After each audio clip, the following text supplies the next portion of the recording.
लहू है जो नई वाचा में सारे जगत के लिए बहाया जाएगा, इसे भी पियो।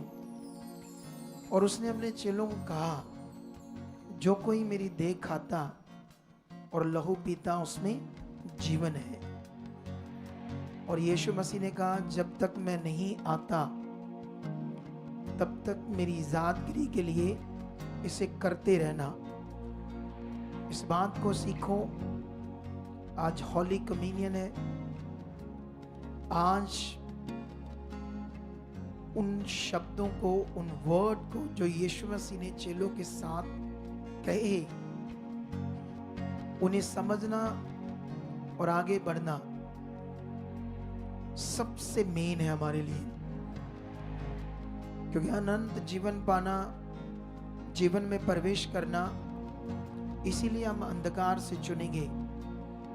बाइबल में लिखा, चाहे तुम विश्वास से पहाड़ों को हटा दो, स्वर्गदूतों की बोलियां बोलो, भविष्यवाणियां करो, ये सब होंगे काम लेकिन मिट जाएंगे। लेकिन याद रखना, अनंत जीवन में प्रवेश करना, ये सबसे बड़ा विषय है।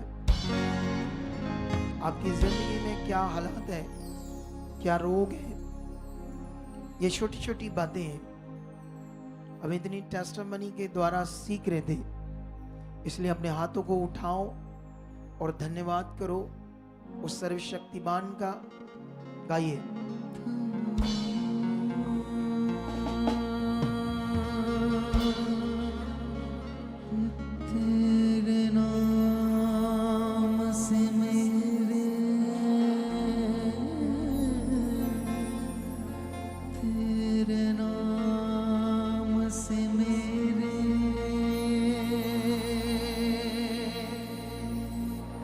सबका सबर के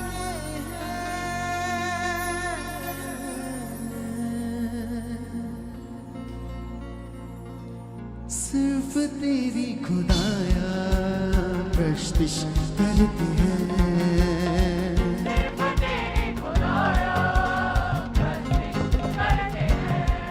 हाँ, सिर्फ तेरी खुदाया प्रस्तिश करते हैं।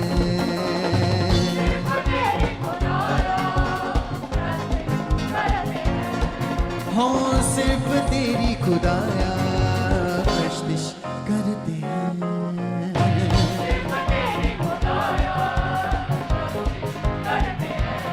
हो धन्यवाद धन्यवाद धन्यवाद यीशु जी, धन्यवाद धन्यवाद धन्यवाद यीशु जी।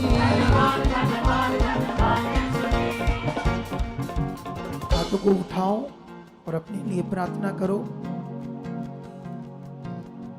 और मांगो परमेश्वर से कि परमेश्वर, हम चुने गए हैं जीवन के लिए, इसलिए हमें शो, हमारा मन खोल, हमें बुद्धि दे, समझ दे, ताकि आज का जो वचन है तेरा, उस पर हम चल सके समझ कर। मांगो मांगो कलीसिया अपने लिए बुद्धि को, समझ को, क्योंकि ये बहुत कीमती टाइम है हमारे पास। बहुत सारे लोग आज हालात के कारण या दुष्ट की जुक्ति के कारण यहाँ नहीं हो सकते या नहीं होंगे, लेकिन तुम हो। ये कीमती टाइम है तुम्हारे लिए, ये तुम्हारे लिए बहुत कीमती टाइम है। इसलिए अपने मन को परमेश्वर के सामने रखो और मांगो, क्योंकि वचन में लिखा है, विश्वास से मांगोगे तो मिलेगा। आज के वचन के लिए मांगो कि परमेश्वर, पवित्र आत्मा, आप हमारे मन को तैयार कर चुके हो। जो आप सिखाने वाले हो वो हमारे मनों में बैठ चुका है, उसका फल हम ले चुके हैं। अंधकार की शक्तियां हमारे वचन को आज चुरा ना पाई। खुदा, हम बढ़ चुके हैं, तेरी इच्छा में बढ़ चुके हैं, तेरी इच्छा में चल चुके हैं। ऐसा आप कर चुके हो यीशु नाम से। आमेन। Hallelujah, hallelujah. बैठ जाओ अपने स्थानों पर आराम से और आत्मा में खड़े रहो परमेश्वर के साथ। आज के पवित्र वचन को लेने के लिए, कीमती वचन को लेने के लिए सुनो, देखो ध्यान से। कल मैं शाम को यहां था और थोड़ा लेट गया था,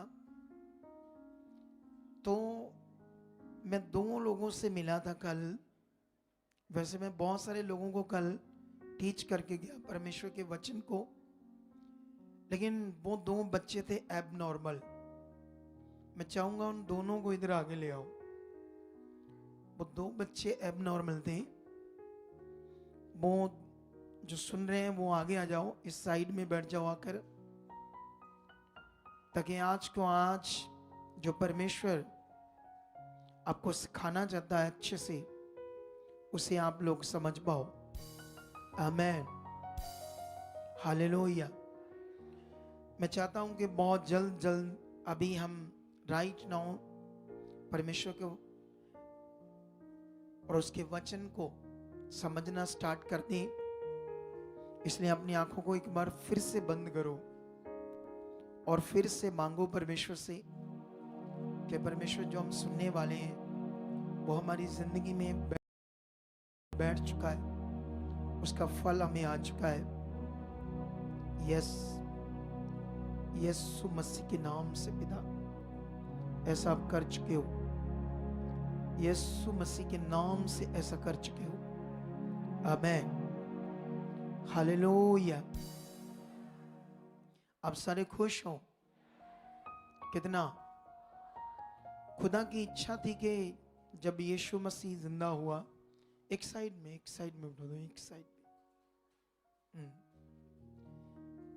जब यीशु मुर्दों में से जिंदा हुए तो चेलों के पास आए और चेलों को उन्होंने ज्ञान दिया, वचन दिया कि स्वर्ग और पृथ्वी का सारा अधिकार मुझे दिया गया है, और जाओ पृथ्वी की शोर तक पिता, पुत्र, पवित्र आत्मा के नाम से बपतिस्मा दो, उन्हें गुड न्यूज दो और मेरे चेले बनाओ। तो ये आज्ञा जब चेलों को दी गई तो उन लोगों ने इस जीवन के वचन को पूरी दुनिया में बताना शुरू किया। इसीलिए आज हमारे तक भी क्या आ गई? Good news. हालेलुया। तो क्या आप इस काम को परमेश्वर के राज्य के लिए कंटिन्यू कर रहे हो? कितने लोग करते हैं? हाथ खड़ा करो। सच्चा वाला नहीं, ऐसे सीधा करो, ऐसे पूरा ऊपर वाला, ताकि मुझे पता चले। नीचे करो अब हाथों को। और जो परमेश्वर के अच्छे बच्चे ये काम नहीं करते, वो भी सच्चा वाला हाथ खड़ा करो। जो नहीं करते, क्या बात है। जब मैं पूछ रहा था तो आधे आधे हाथ खड़े थे और आधे नहीं थे। तो अब मैंने इसीलिए कहा था सच्चे बच्चे, अच्छे बच्चे। मैंने कुछ आपको बुरा नहीं कहा। तो आपको भी वफादारी से हाथ खड़ा करना चाहिए था कि हाँ, मैं अभी ये काम नहीं करता। आपको कौन सा कुछ सजा देनी है? सिर्फ चेक करने के लिए। हालेलुया। अब खड़े करो आज जो नहीं करते, पूरा सच्चा वाला। इसका मतलब आपको कोई भी काम करवाना है तो काफी समझाना पड़ेगा, फिर आप करोगे। लेकिन ऐसा नहीं चाहिए। आपने ऐसा बनना है। मैं कल टीम से मीटिंग कर रहा था और उन्हें एक टीच कर रहा था एक पॉइंट को, कि जब भी आपसे कोई गलती हो तो आपने उसे घुमा फिराकर बात को नहीं करना। डायरेक्ट सीधा गलती मान लेनी, काम खत्म हो जाएगा उसी वक्त। जब हम बात को घुमाते हैं, उस गलती को नहीं मानते, उल्टा हमारा क्या हो जाता है? नुकसान हो जाता है। क्योंकि हमें उस गलती को छिपाने के लिए कई बार झूठ बोलना पड़ता है, कई बार कई बातों को गढ़ना पड़ता है। तो उल्टा ये किसकी इच्छा हो गई?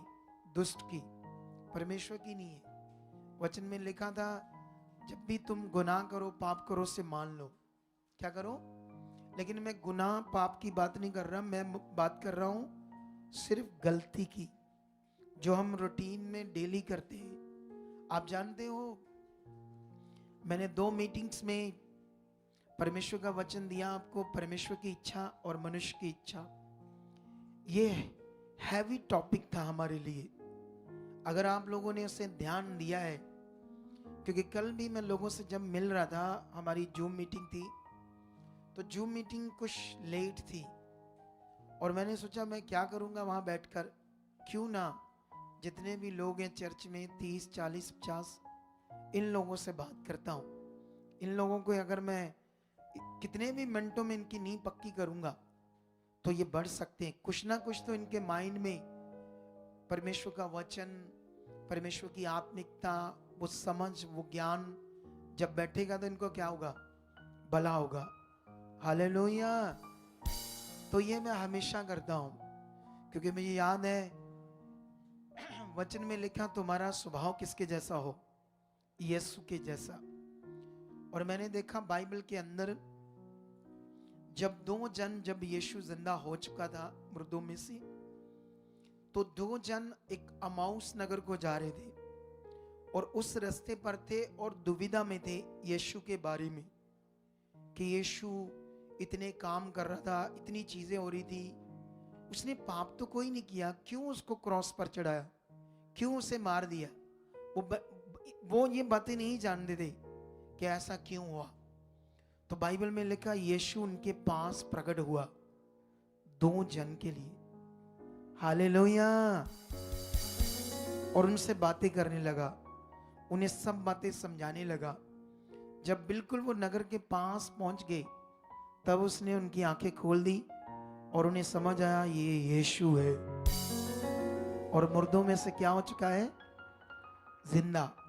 और ये जो मैं आपको पॉइंट बता रहा हूं, ये परमेश्वर के वचन का जबरदस्त पॉइंट है हमारे लिए कि परमेश्वर के लिए एक जन, एक रूह भी बड़ी कीमती चीज है।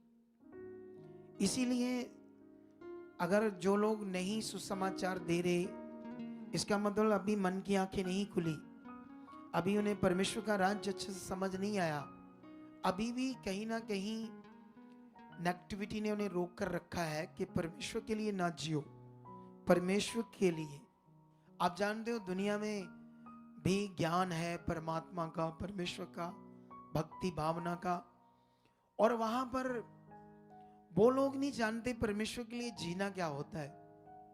वहां कर्म कांड, रीति रिवाज ऐसी चीज है, लेकिन उन्हें नहीं पता परमेश्वर के लिए जीना किसको कहते हैं। आप जानते हो जैसे तुम्हारी चाहत, मेरी चाहत है ना, हम लोगों की चाहतें क्या है, इस संसार की बहुत सारी चीजें, संसार का सुख विलास, गाड़ियां, कारें, मोटर, महंगी चीजें, घर, कोठियां, है ना, हमारी तो चाहतें और ललसाएं इन चीजों में लगी रहती है ना। लेकिन परमेश्वर की क्या चाहत है, उसको क्या चाहिए, हीरे चाहिए, हीरे। तुम्हें चाहिए हीरा, एक हीरा, एक, हालेलुया। नहीं चाहिए या नहीं चाहिए, नहीं चाहिए, आमीन। मुझे चाहिए, मैंने रिसीव कर लिया, अब मुझे मिलेगा, हालेलुया। किसी भी बात को बिना समझे नहीं बोलना, ये बात याद रख लो। हम जानते हैं कि हीरा बड़ा कीमती चीज है। मैंने एक बार हीरे बारे पढ़ा, उसके बारे में लिखा ये 500 करोड़ का है, इतना सा पत्थर 500 करोड़ का। परमेश्वर के लिए तो पत्थर ही है, हमारे लिए हीरा है वो 500 करोड़ का। जिसने ये बनाया उसको कुछ नहीं चाहिए, वो तो उसके लिए कुछ भी नहीं है। सोचो फिर उसकी चाहत क्या है, वो क्या चाहता है। पूरी बाइबल में जब पढ़ोगे तो परमेश्वर ने अपनी चाहत बताई। उसने ये चाहत बताई कि मैं चाहता हूं कि मनुष्य बचाए जाए और सत्य को जाने। हालेलुया। परमेश्वर की एक ही चाहत है, मनुष्य बचाए जाए, मनुष्यों का उद्धार हो, मनुष्य जीवन में प्रवेश करे। और ये काम मनुष्य बचाए जाए हमें दिया गया है। अगर हम ये परमेश्वर के लिए करते हैं तो ये होता है परमेश्वर के लिए जीना। अगर तुम नहीं जी रहे, ऐसा नहीं कर रहे, तो तुम बस स्वार्थ से अपनी चीजों के लिए आ रहे हो। परमेश्वर भला है, वो तुम्हारे लिए फिर भी करता है। तुम उसके लिए कुछ भी नहीं करोगे, तुम बने रहोगे, तब भी तुम्हारे काम होंगे, तुम्हारी बीमारियां जाएंगी, हालात जाएंगे। कितनी टेस्टमनी सुन रहे थे आज। आप जानते हो, जो लास्ट में हम एक घर बनाने की गवाही सुन रहे थे, तो टीम कभी कभी भूल जाती है, लेकिन मैं नहीं भूलता। जब लोगों से मिलता हूं, लोगों की कोई बात मेरे दिमाग में बैठ जाती है, तो 10 साल तक, 15 साल तक भी मुझे वो याद रहेगी। जानते क्यों? इसलिए क्योंकि मैं रोज परमेश्वर के सामने जब जाता हूं, तो और बुद्धि मेरे आए पास, इसके लिए मैं प्रैक्टिकल करता हूं। धन्यवाद, मेरी बुद्धि बढ़ चुकी है आपके काम के लिए, आपकी इच्छा के लिए, जैसा आप चाहते हो। मैं रोज इस बात को प्रैक्टिकल करता हूं, बुद्धि के लिए और। तो इसीलिए मुझे याद रहता है। जानते कितने पैसे लगे थे उसके ऊपर? इन्होंने कहा 5 लाख। जब पहले उनकी गवाही दी गई थी, वहां बोला गया था 24 से 25 लाख। अब कितना डिफरेंस आ गया है। अगर वहां किसने सुनी होगी, आज सुनी होगी, तो अजीब सा आ जाएगा ना मैटर। क्योंकि वो 3 साल से लेकर उसे 12 साल तक पता ही नहीं कहां कहां लेकर गए बच्ची को। उसे फिट्स पड़ते थे, वो परमेश्वर को नहीं जानते थे। जो लास्ट वाला साल था, जब वो ज्यादा बीमार होगी, मरने वाली होगी, तब लगा था 5 लाख एक ही साल में। उन्होंने 1-1 लाख रुपया तक दे दिया तंत्रिक बाबाओं को, डॉक्टरों को।